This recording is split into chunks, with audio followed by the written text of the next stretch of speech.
Deep beneath the cobblestone streets of Rome, hidden behind steel doors weighing 2 tons and heavily guarded by the armed Swiss guard, lies the most inaccessible bunker on the planet. Inside, there are exactly 53 miles of subterranean shelving. These shelves hold the original interrogation transcripts of Galileo, the secret correspondence of global dictators, and the financial ledgers of the largest empire on Earth. For 12 centuries, the Vatican built the ultimate fortress of information, ensuring that not a single secret of the Holy See would ever leak to the outside world. They prepared for attacks by hackers, spies, and foreign intelligence agencies. They built a system designed to outlast nuclear war. But this entire 1,000-year-old security apparatus collapsed because of a single man who did not even carry a weapon. All he held in his hands was a tray of evening tea. How did the most secretive institution in human history allow its darkest mysteries to be stolen? We are conditioned to think of the Vatican as a spiritual center, a place of prayer, charity, and ancient frescoes. But behind the facade of St. Peter's Basilica operates a ruthless corporate machine. It is a sovereign state that answers to no one, handling billions of dollars in unregulated funds, laundering mafia money, and covering up crimes at the highest levels of power.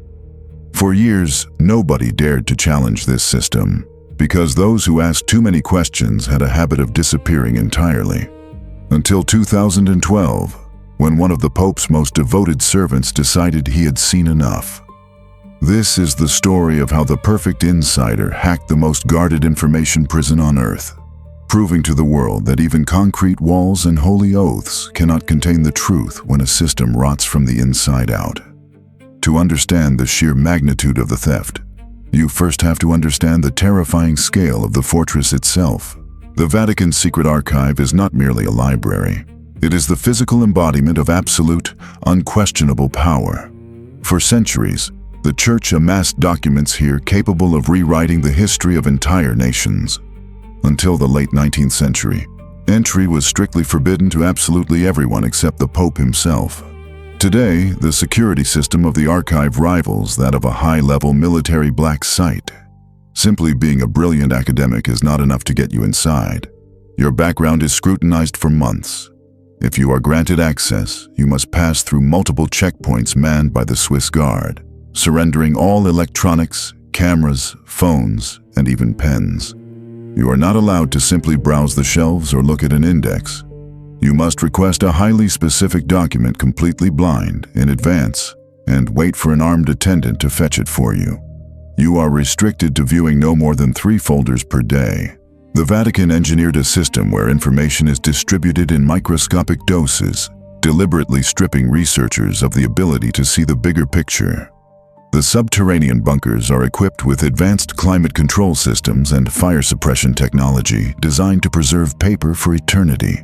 But why would a spiritual state, preaching openness and love, require the infrastructure of a paranoid military dictator? The Vatican's official stance is that the word secretum merely means private. But the reality hidden in the dark tells a very different story. The fortress was not built just to preserve the mistakes of the past. It was built to bury the crimes of the present, and the most heartbreaking of those crimes did not involve ancient kings or heretics. It involved a 15-year-old girl who lived right inside the Vatican walls. To understand why the secrecy of the Vatican is so dangerous, you have to look at the human cost. Ercole Orlandi was an ordinary, hard-working man. He was an employee of the Vatican Bank, and because of his job, he and his family were granted the rare privilege of living inside Vatican City. They were citizens of the Holy See. Ercole had a beautiful 15-year-old daughter named Emanuela. She was a typical teenager who loved music and took flute lessons across the river in Rome. On a sweltering afternoon in June of 1983, Emanuela left the Vatican gates to attend her music class. She was seen getting into a dark green BMW. She never came home. When the Orlandi family panicked and went to the Vatican authorities for help, expecting the powerful state to launch a massive search for one of their own citizens, they hit a wall of absolute silence. the Vatican police refused to fully cooperate with the Italian investigators. Crucial files regarding Emanuela's disappearance were immediately classified and locked away in the subterranean archives. For decades, the Orlandi family begged the popes for answers. They held protests in St. Peter's Square, holding up faded photographs of their daughter. But the Vatican machinery remained entirely cold. The secrecy surrounding her disappearance spawned horrifying rumors. Whistleblowers alleged that Emanuela was kidnapped to blackmail the Vatican Bank, or that she was a victim of a dark underworld operating within the clergy itself. In 2019, acting on an anonymous tip that Emanuela was buried in the Teutonic Cemetery inside the Vatican, her brother Pietro finally forced the church to open 2 ancient tombs. The world watched in horror as the heavy stone slabs were lifted. The tombs were completely empty. Not only was Emanuela missing, but the bones of the princesses who were supposed to be buried there were gone too. The Orlandi family's tragedy is the ultimate proof of the Vatican's true nature. They proved that they are willing to watch a mother and father suffer for 40 years, refusing to release the files sitting in their archives, all to protect the image of the institution. They protect the system at all costs, because the system was hiding sins far bigger than a missing girl. They were hiding an empire built on blood. While the Orlandi family was weeping for their daughter, behind the thick walls of the Vatican, one of the most secretive financial institutions in the world was operating in the shadows. The Institute for the Works of Religion, commonly known as the Vatican Bank.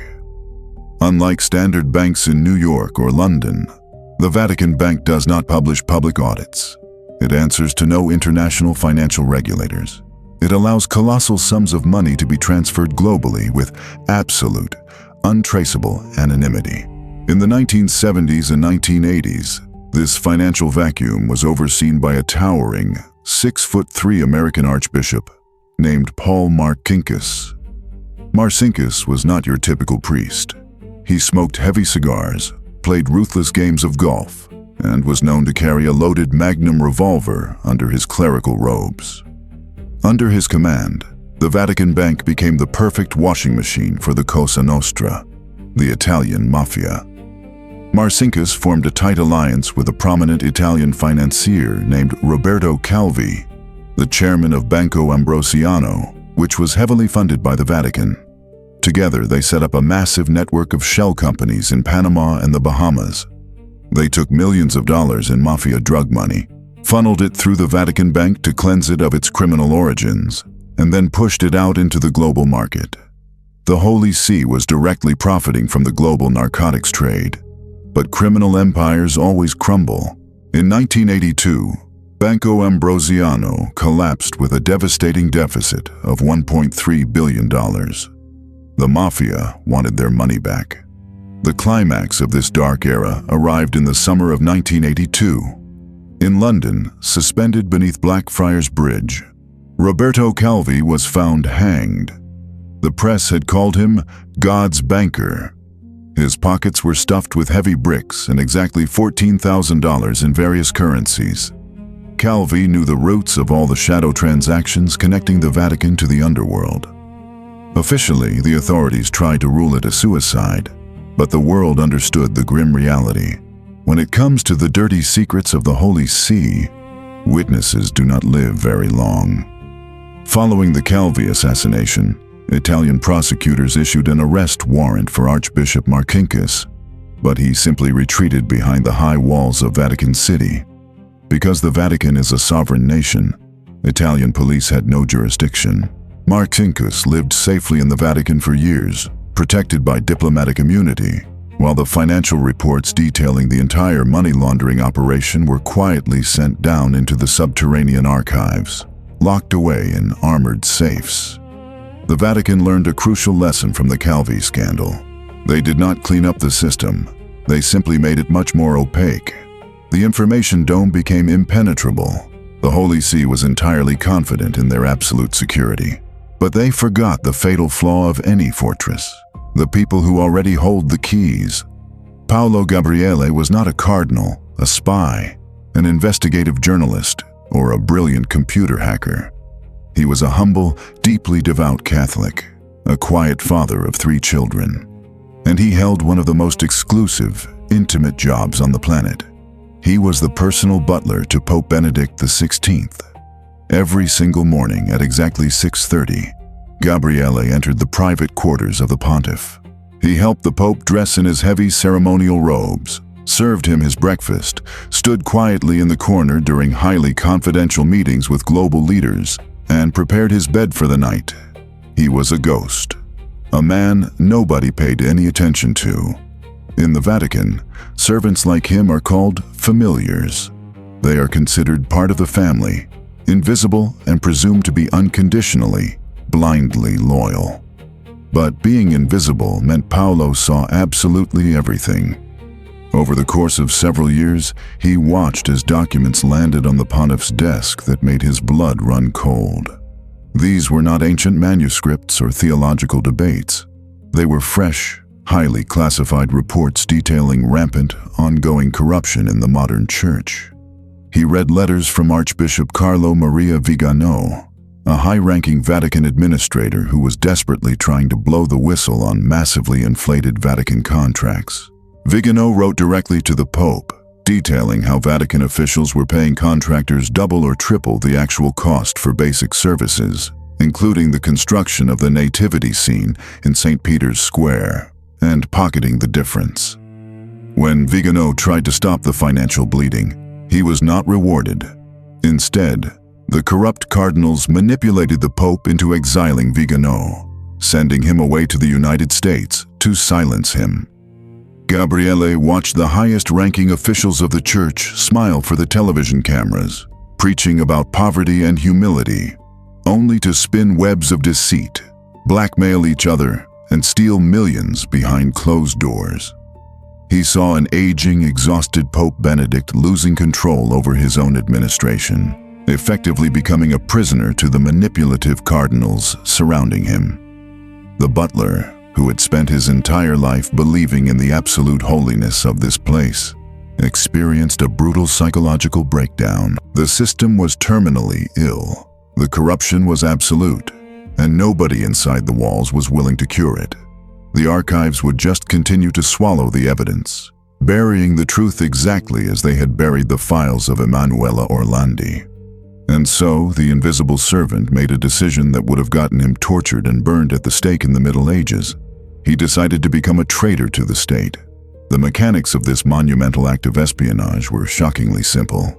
In an era of sophisticated cyber attacks, encrypted communication channels, and digital hacking, Paolo Gabriele bypassed the billion-dollar security apparatus using a standard office photocopier. In the evenings when the Pope retired to rest, folders stamped "secret" and "strictly confidential" were left sitting on his heavy wooden desk. Gabriele would calmly take these documents, walk into an adjacent room, and make copies. He did this slowly, methodically, night after night. Nobody monitored the butler. Nobody searched his pockets when he walked out of the apostolic palace. The Swiss guards were entirely accustomed to seeing this quiet man every single day. He was part of the furniture. Gabriele stockpiled the copied papers in his own apartment, located right inside the Vatican walls, mere steps away from the Pope's residence. He soon amassed thousands of pages of highly explosive blackmail material. He had the bank records, the letters of extortion, the proof of the smear campaigns against honest priests. But to destroy the system, the documents had to be smuggled out of the sovereign state and into the real world. Paolo knew he could not trust the Vatican police, and he could not trust the Italian authorities, who were deeply intertwined with the church. He needed the press. Paolo secretly contacted an Italian investigative journalist named Gianluigi Nuzzi. In early 2012, their meetings took place in empty Roman apartments and dark alleyways under the cover of darkness, playing out like a classic Cold War espionage thriller. The butler, risking his life and his family's safety, handed over the physical folders and encrypted flash drives. These documents later formed the absolute foundation of Nuzzi's explosive best-selling book, titled His Holiness, The Secret Papers of Benedict XVI. When the book hit the shelves in May of 2012, and fragments of the secret letters were plastered across the front pages of international newspapers, sheer panic erupted inside the Vatican. The world was suddenly reading the unfiltered truth about the internal wars of the cardinals and their filthy financial schemes. The illusion of holy perfection was shattered instantly. This crisis became known globally as WikiLeaks. The Vatican security apparatus immediately locked down all the exits. The Pope appointed a special commission of 3 ruthless cardinals to hunt down the mole. The modern inquisitors interrogated bishops, seized computer hard drives, and frantically searched for a sophisticated international spy ring. It never once crossed their minds that the man who had just brought the Holy See to its knees was, at that very moment, carefully brewing the Pope's chamomile tea. The intense investigation lasted for months, creating an atmosphere of absolute paranoia inside the city-state. Cardinals refused to speak to each other, suspecting everyone of wearing a wire, but eventually the ring of suspicion finally tightened around the pontiff's inner circle. The investigators realized that some of the leaked documents were so sensitive, so private, that they had never left the Pope's personal desk. In late May of 2012, the Vatican police raided the apartment of Paolo Gabriele. What they found inside left the seasoned investigators speechless. There were not just a few copies. There were dozens of heavy cardboard boxes stuffed with hundreds of thousands of highly confidential documents. They found papers bearing the Pope's own handwritten notes, encrypted hard drives, and even a check for 100,000 euros made out to the Pope that Gabriele claimed he had mixed up in the papers. The butler did not resist the arrest. He did not try to flee. He was placed in handcuffs and thrown into a tiny 10 by 10 foot solitary confinement cell located right inside the Vatican, a secure room that had not been used in decades. The lights were kept on 24 hours a day to prevent him from sleeping. During his intense interrogations, Paolo stated that he acted entirely alone. He refused to name any accomplices. He told the investigators that he saw evil and corruption everywhere he looked. He stated that he felt a profound, undeniable duty to God to drag the rot out into the light, because the Pope himself was being deliberately blinded and manipulated by the men surrounding him. Gabriele did not view himself as a criminal. He viewed himself as a whistleblower trying to save the Catholic Church from its own leaders. The trial of the butler was incredibly swift and entirely closed to the general public. In a courtroom decorated with crucifixes, operating under laws dating back to the 19th century, Paolo Gabriele was found guilty of aggravated theft. He was sentenced to 18 months in prison. Pope Benedict eventually forgave his servant. Just before Christmas in 2012, the Pope visited Gabriele in his cell and issued a formal papal pardon, banishing the butler from the Vatican forever. But the psychological blow dealt by Gabriele proved absolutely fatal to the entire system. The ultimate betrayal by his closest confidant, the shattering realization that he was living in a den of vipers, and the global humiliation of having his private desk laid bare to the world, completely broke Pope Benedict XVI. The stress of the WikiLeaks scandal consumed his remaining physical and mental strength. Less than a year after the scandal erupted, in February of 2013, Benedict did something no pope had done in 600 years. He stood before the cardinals and announced his resignation from the papacy. It was an unprecedented shockwave that altered the course of modern history. The mighty corporate machine of the Vatican had ground to a halt. Paolo Gabriele passed away a few years later, living a quiet, exiled life. But his legacy is permanently etched into history. He proved to the world that impenetrable archives do not actually exist. You can build a subterranean bunker capable of surviving a nuclear winter. You can hire the best armed guards on Earth and install steel doors weighing thousands of pounds. You can bury the files of a missing 15-year-old girl and hide the bank records of the mafia. But every corporation, every secret society, and every holy empire is made of human beings. And human beings can see, human beings can think, and human beings can become deeply disillusioned. The secret archives of the Vatican are still down there, buried under the earth. guarding centuries of darkness. But the myth of their absolute divine invulnerability was permanently destroyed by a standard office photocopier and a quiet man who simply decided to do the right thing.